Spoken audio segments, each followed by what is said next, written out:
And so our next speaker is Jasmine Carbon. She's a UK registered dietitian and founder of Carbon Nutrition and Dietetics with 7 years of clinical and community experience. Her passion lies in delivering evidence based nutritional advice and ensuring that this is tailored to the client's cultural heritage and diet preferences. Jasmine provides bespoke advice to meet the health goals of the client. She's a specialist in nutrition support, Afro Caribbean cultural diets, and diet related health conditions with a high prevalence in African and Caribbean communities. Type 2 diabetes, high cholesterol, high blood pressure, and poor heart health. She's the principal dietitian for a community dietitian team in South London. Welcome, uh, Jasmine. Perfect. Huh? Hello, thank you so much for that introduction. Thank you for having me. Okay, everyone, I'm just going to start by sharing my screen. Hopefully this goes smoothly. And perfect. So hopefully we can all see that. I can't now see you, so please do prompt me or turn your mic off. Turn your mic on, so I can kind of get a bit of a heads up on time. But yeah, so I wanted to firstly outline what to expect today. So we're going to do we'll skip over the introduction actually to utilize the time that we have. And we're going to pretty much echo kind of the conversations and points that's been happened previously in the Expo today, and really kind of delve into what is healthy eating within an Afro-Caribbean diet. And then we're going to have loads of opportunities for discussions using the chat and a bit of Q&A. Just to echo everything that's already been said about my introduction. So I'm a dietitian working within the NHS, and I also have my private practice, which is Carbon Nutrition and Dietetics. And I'm proudly Dominican, as you can see from my Creole headdress. So my family's from Portsmouth and also from Scotshead. So yes, proudly Dominican. I'm very happy to be here with you all today. So just a bit of a overview of the Caribbean in itself, not to kind of state the obvious, but it's over 7,000 islands, multiple countries, multiple ethnicities and religions, multiple languages are spoken, and it's just to highlight that the Caribbean in itself is multicultural, multifaceted. It's not one diet fits all. Each country, each island will have a dish that's most popular and recognizable within that island. And we also have different ways of preparing certain meals. But the one common theme is that we tend to see that these diets can be quite high in fats, sugars, and portion carbohydrates as well. But we'll go into that a bit later. So what are the risks within the Afro-Caribbean population? So we know that obesity, hypertension, type 2 diabetes, stroke are much higher for people from Black African and Black Caribbean ethnicities. And these populations are also diagnosed with these conditions at a younger rate in comparison to white counterparts. And there's multiple reasons for this: health inequalities, a lack of tailored advice and bespoke advice, which actually speaks to the communities, using foods that we are kind of familiar with and actually use and eat, as opposed to kind of giving advice which doesn't speak to us, or asking us to exclude foods which aren't even part of our diets anyway. And there's also social issues which could impact on our health. So access to health facilities, financial a lack of financial support, or just that lack of prioritization over our own health because we're worried about looking after family, friends, and making sure that money's coming into the home. So there's loads of reasons why, unfortunately, within the Black African Caribbean group, we find that health conditions such as these are much higher. So this is a point where I'd like to use the chat function for a minute or so, just to kind of throw a very big question out to you. What should we be eating? If I could just get some ideas. I might have to, there we go. I'm just going to look through the comments as they come through.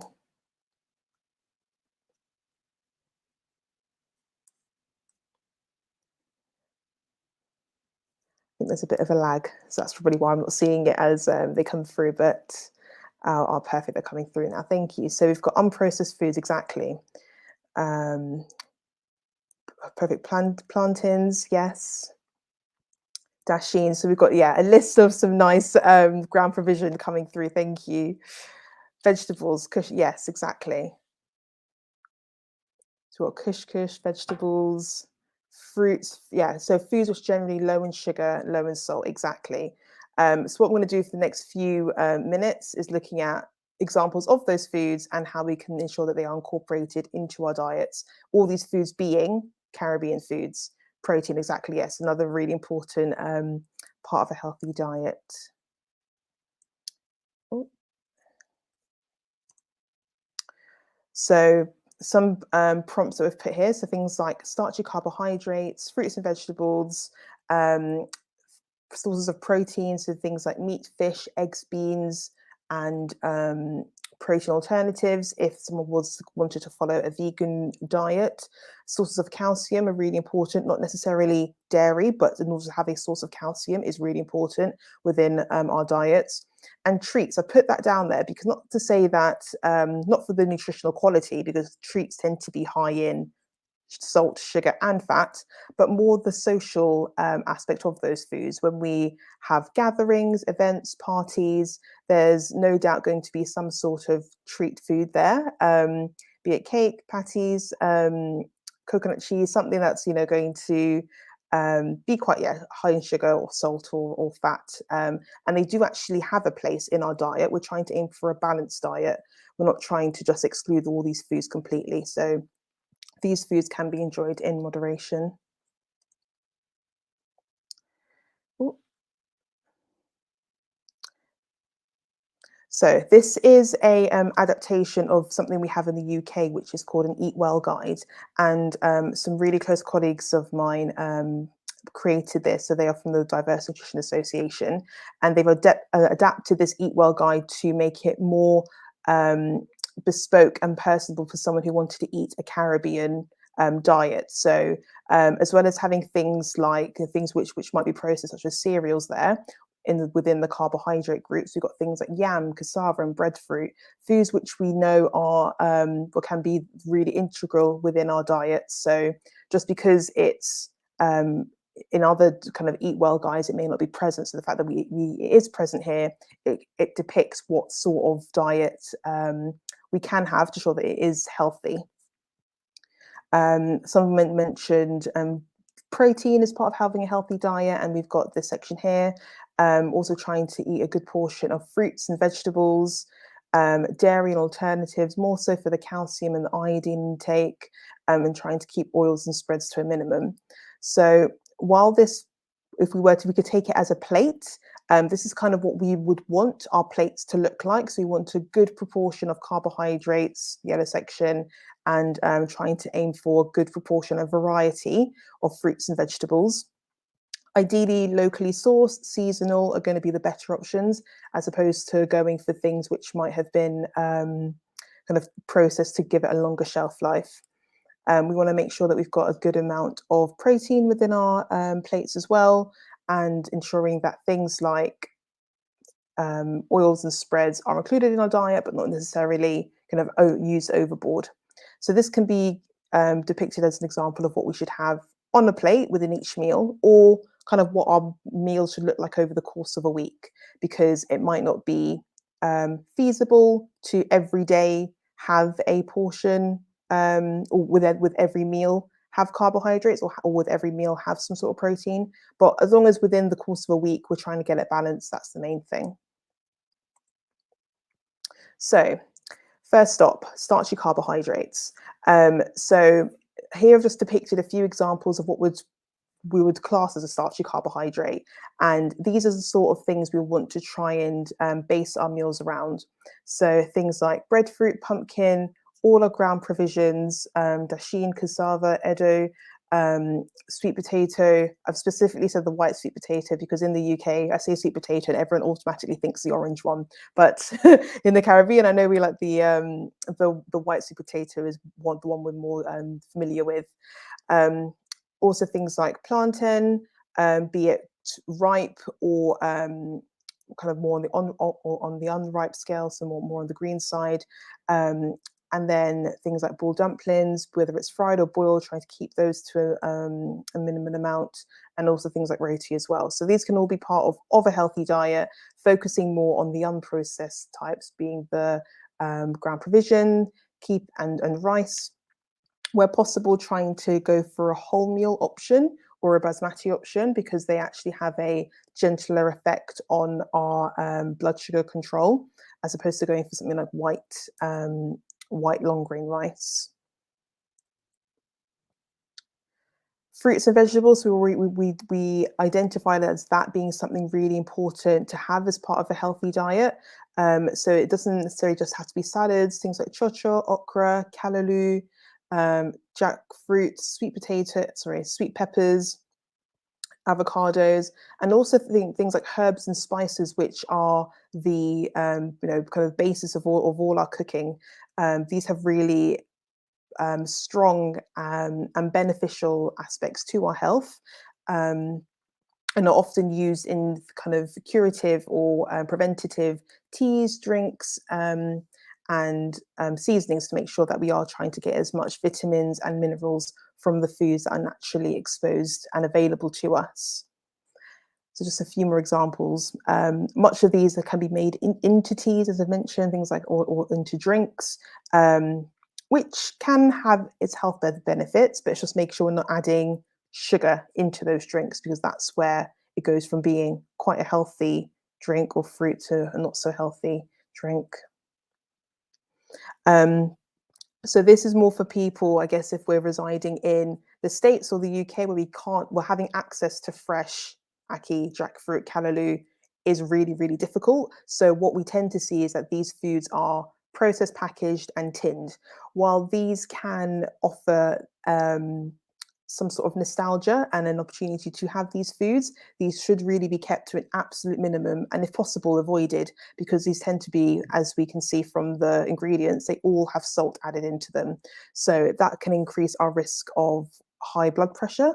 Or if we already do have high blood pressure, it can just make that a lot more difficult to manage. So Caribbean foods which are processed and tinned, we want to try and avoid as much as possible and try and get it fresh where we can. Things like meats and our protein sources.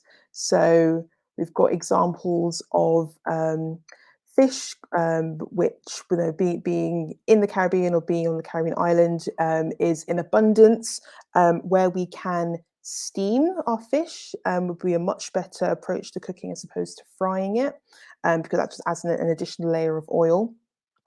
Things like saltfish, again, something that we can enjoy, but it's just being mindful of how long we are soaking the fish for to ensure that as much salt from that saltfish is removed before we actually eat it. Things like tripe or offal offer really cheap, affordable source of protein. So similar to with oxtails, although within the UK, oxtails are quite expensive. It's quite a luxury now. But that'll be another additional source of protein. It's just being mindful again of how it's cooked and how often it's eaten, because that can be quite high in something called saturated fats, which I'll come on to in a minute. Beans, pulses used in rice or pilau, really, really great source of plant source protein. And for someone who, let's say, was trying to manage some blood sugar control, having rice, combining rice with something like meat or pulses actually helps to reduce that blood sugar peak. So something like rice and peas and pilau would actually be a better alternative, and something that I would recommend my clients to have as opposed to just having plain rice. Other examples, so I already touched on the tinned varieties of things like kind of corned beef, spam, which used to be very, very popular within the kind of Caribbean cooking and diets, is something we want to try and avoid and almost, if we can, remove for those reasons that it's highly processed, it's not going to add any added health benefit to our diets. It's extremely high in salt and saturated fat. So avoiding those where we can. Um, on the other hand, something like tinned sardines, tinned mackerel, actually can make for a really good, affordable source of fish, where accessing fish might be quite difficult due to financial reasons or location. Having something like tinned fish to hand is actually would be a good source of protein, but also something called omega-3s, and would also count as a source of calcium because of the bones in there are edible. And now just to touch on fats. So the typical fats that we would see within Caribbean cooking could be ghee in places like Trinidad or Guyana, things like butter, coconut oil, or vegetable oils.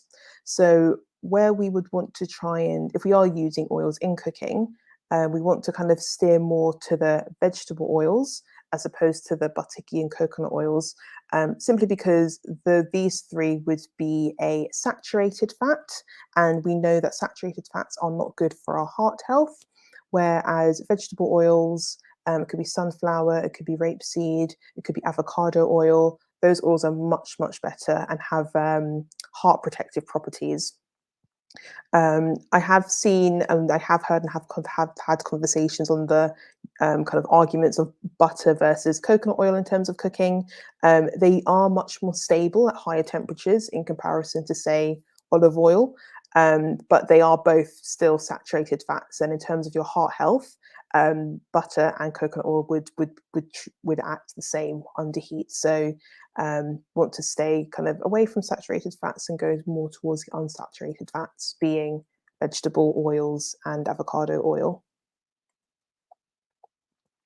So we've got an example here of a meal. We've got oxtails with a side salad, got some boiled provision, plain white rice, and we're going to have fried plantain. So what I'd like us to do, if possible, is use the chat function just to kind of give me a few ideas of how we could make this diet, or this meal, sorry, healthier. So I think I need to just going to come across to the chat.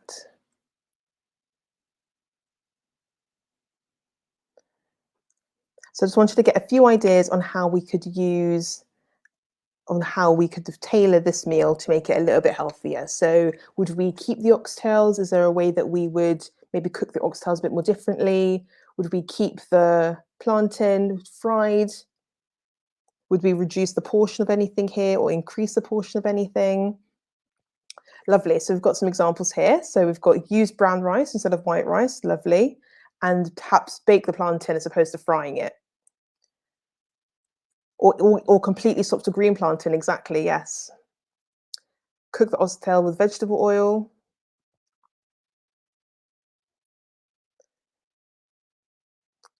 And that's some really good examples. And add beans to the rice. Perfect. That's a really good. I'm glad we've noted that one there as well. Thank you. So here, I just wanted to highlight that instead of, we haven't completely, stripped away the meal. We haven't changed the Caribbean meal that it is. We haven't said, remove the oxtails, make it chicken, remove the rice, make it quinoa or couscous. We can still have our cultural diet. We just need to make a few tweaks here and there just to make it healthier for us. And we've listed a few great suggestions here, which is amazing. So thank you. Just gonna go back.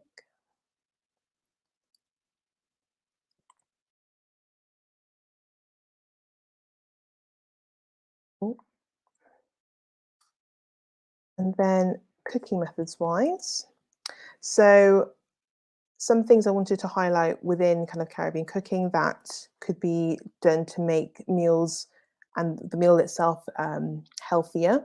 Things like browning meats, we maybe want to try and revise that and see, do we actually need to add sugar to make the meal to brown off the meats? Could we just use a little bit of oil and just maybe kind of make the heat higher just to kind of get that caramelization of meats? So that's a way to kind of reduce the calories of that specific meal.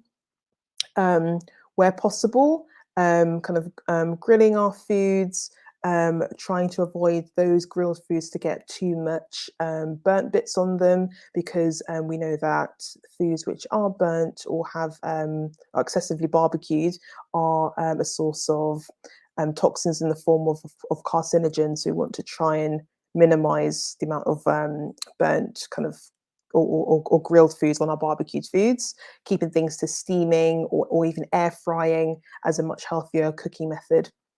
Things like butter or coconut milk is often incorporated into our rice dishes. So it's considering, do we need to add butter into the rice as well? Can we just do coconut milk, something like our rice and peas?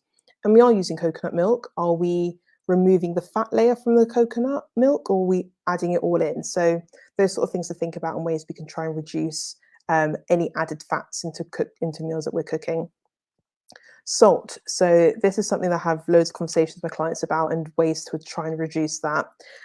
We often find that things like our all-purpose seasoning, stock cubes, chicken seasoning, fish seasoning, salt more often than not will be one of the top 3 ingredients, and this is dangerous, for our health and for our blood pressure. So we want to try and avoid using the pre-mixed seasonings where we can, but instead using fresh seasonings, dried seasonings in their individual pots, as opposed to it being mixed in with other herbs and spices, because that way we have full control of the amount of salt we're adding into our foods. And then also thickeners. What thickeners are we using into our stews and soups? Because by adding things like corn flour, wheat flour, potatoes, or breadcrumbs, we're actually adding extra source of carbohydrate into that meal. So that broth, that soup, that curry, which should I guess just be meat and vegetables, maybe a few potatoes, has now got the added carbohydrates within that meal, where we may not even register or count that as a carbohydrate within that meal. So it's just being mindful of what we're using to thicken any gravies or any stews or soups that we're having.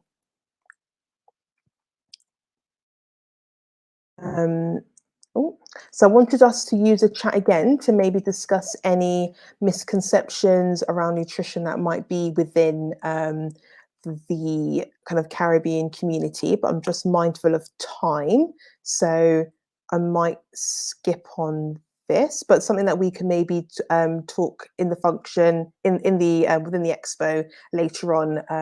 I'll be around until for extra time, so we can have some chats outside of this talk session. And then, so while we should be trying to get as much vitamins and minerals, in fact, we should get all our vitamins and minerals from diet, there are instances where we might not be necessarily able to get all the micronutrients from the foods that we are eating. Examples of that would include if we have a wound that needs healing, if we have a really bad infection where our micronutrient requirements have increased, when we're menstruating, going through menopause, or going through any high intensity sport or fitness training.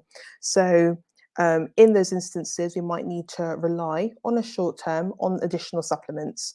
We know that particularly within the Black Caribbean and I guess kind of Black communities across the world who live within the Western world, our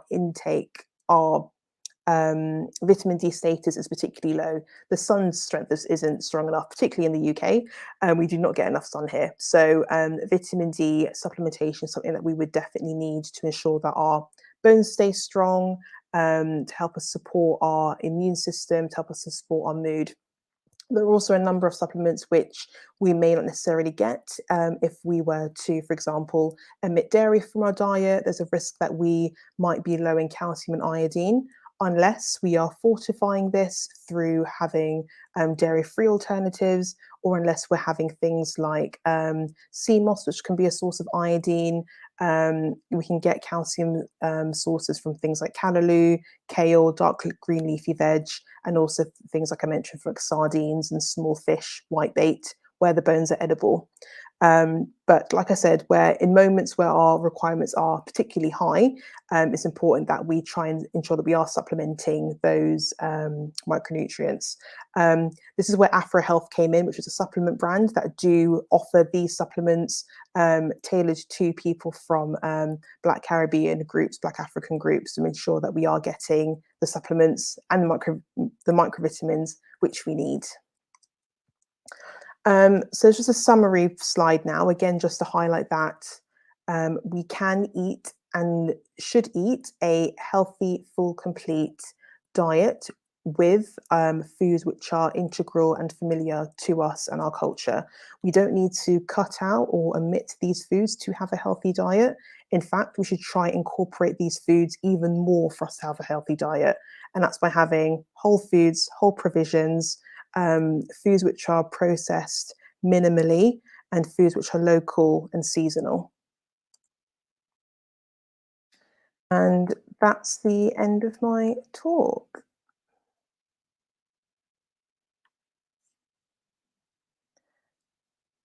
I'm just going to stop sharing. There we go.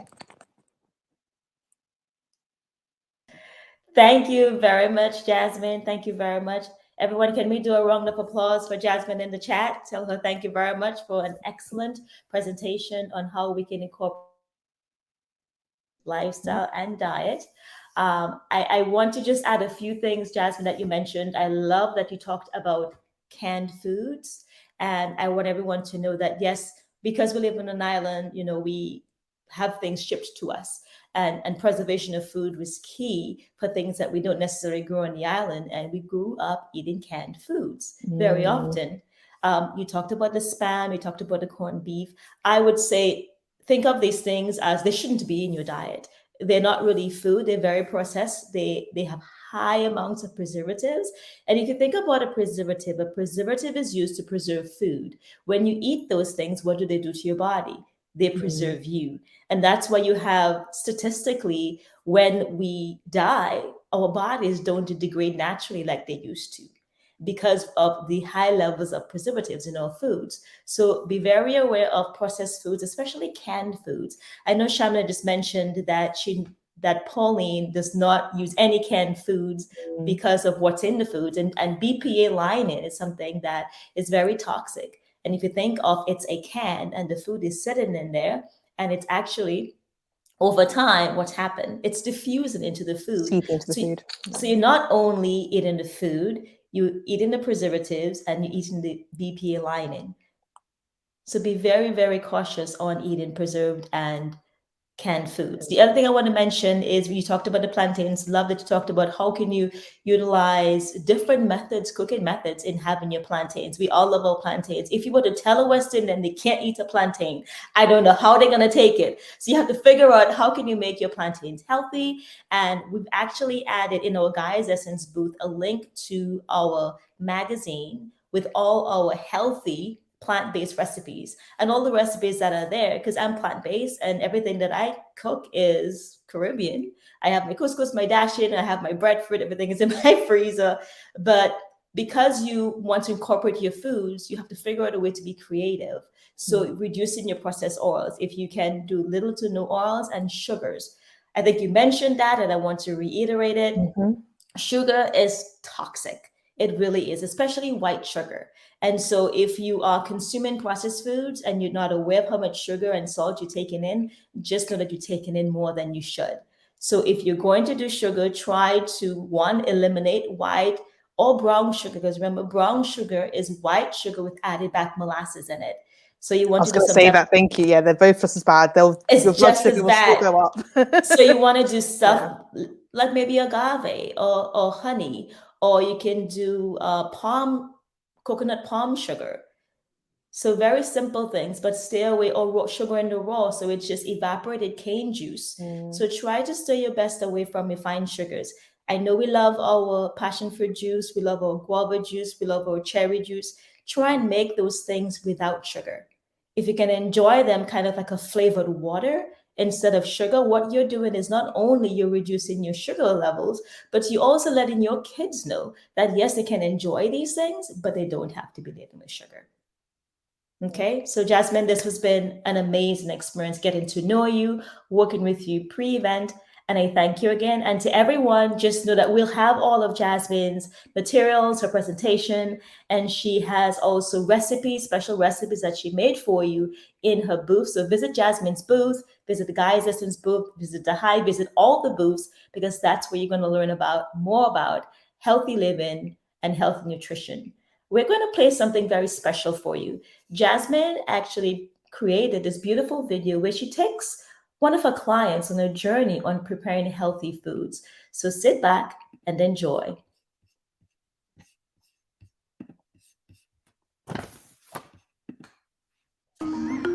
Now we have successfully got Cheryl moving again, it's time to look at her diet.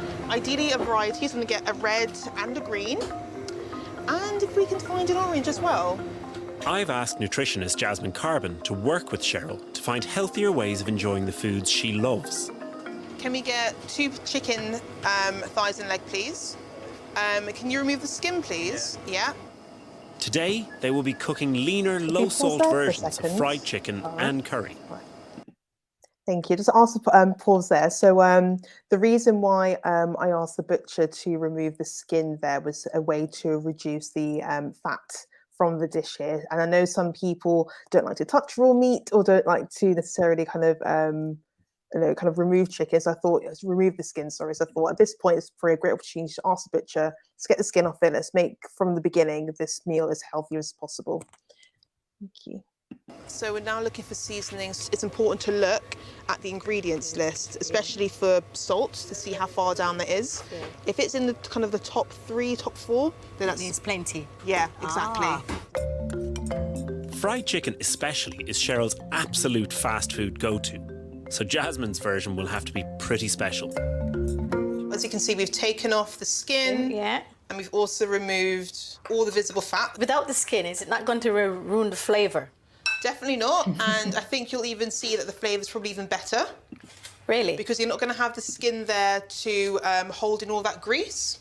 We're cooking it in a much healthier way. And because it's homemade, it's got less salt in it. So the reason why we're trying to watch our salt intake is because we're trying to keep your blood pressure down. Increasing salt intake is one of the easiest ways to get your blood pressure up. So we're trying to minimise that. I need to get that done.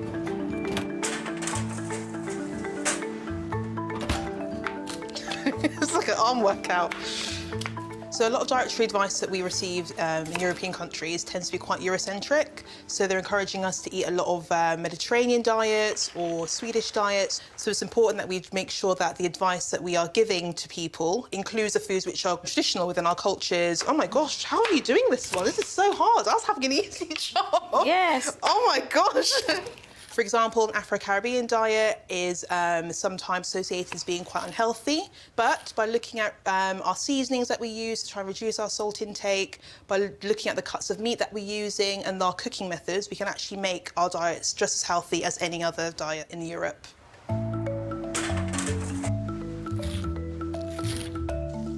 All these different fruits and veg are going to have different levels of vitamins, different levels of minerals in it.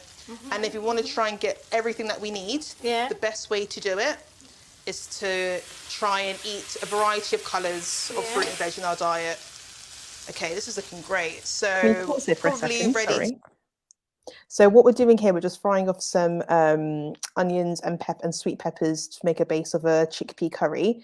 And another issue with this client, or another goal for this client, was that we're trying to reduce her saturated fat levels. She's quite heavy-handed with the oil in her cooking normally. So what we did a little bit of oil in the pan, and we just followed it off with a little bit of water to just help steam the vegetables. So that's a trick to almost get the veg softer without necessarily having extra oil in the food. To add our chickpea and butterbean combination. Great. So loads of protein here that we're adding here. Yeah, I think that's looking really good now. I think we're almost ready to try it. Yum. Looks good.